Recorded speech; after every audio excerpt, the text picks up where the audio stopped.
Okay, this is Madawaska First Nation teepee, St. Mary's First Nation teepee, longhouse. As an Acadian, I'm learning a lot. Here's a guy here.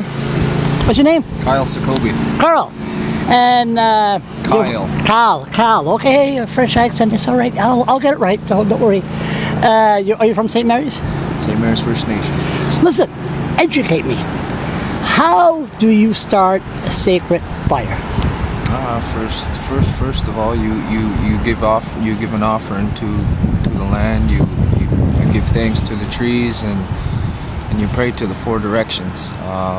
You call on the ancestors in each direction to come, and you start your fire from the east, and just to acknowledge where the sun comes from, the west, where the sun sets, and all the other four directions. The sacred fire is started off with tobacco, and all the other sacred plants such as cedar, sage, and sweetgrass, and then tobacco being the fourth. And anything that in the fire is from the earth. We don't burn anything other than the natural elements, and it is lit until the day of. I mean, sometimes we use sacred fires for funerals. We do them to keep the burning, for prayers for the people. It's a place where we can go and pray, and where we hope that our prayers get answered through the fire.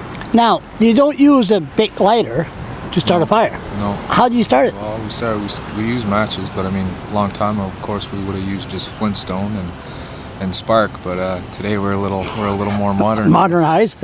So we use what's available, and we're civilized and keeping up with times. And the feather is. The feather to me is sacred. It's an honor for me to wear feathers as a symbol of my manhood and who I am as a person. A lot of people go through life sometimes never finding a feather or never getting a feather, but until you receive them, it's an honor. And they start the fire with the feather. Yeah. Move the feather. You fan the fire to give it oxygen, to give it life, and as a gesture from the Creator to the fire to keep it going. And no videos or cameras on the fire. No videos and no cameras. We ask that a lot of people respect that. When a ceremony is taking place, is that we don't want our ceremonies misinterpreted. And in a lot of cases, a lot of people will go and try to do these ceremonies, and they change things, and that's could be part of the reason why we don't like cameras, and we just ask, out of respect for our people, is to not take footage. You sound like a smart guy. How is this with the government? How is this? Oh, speaking of government, look at that, Dominic Hardy. How is this going to all end? How is this going to all end? Well, to me, as a First Nation, not only as a First Nation, but a father, our lands, it's kind of like having a piece of land that's not occupied, and someone comes along and sees it as an opportunity.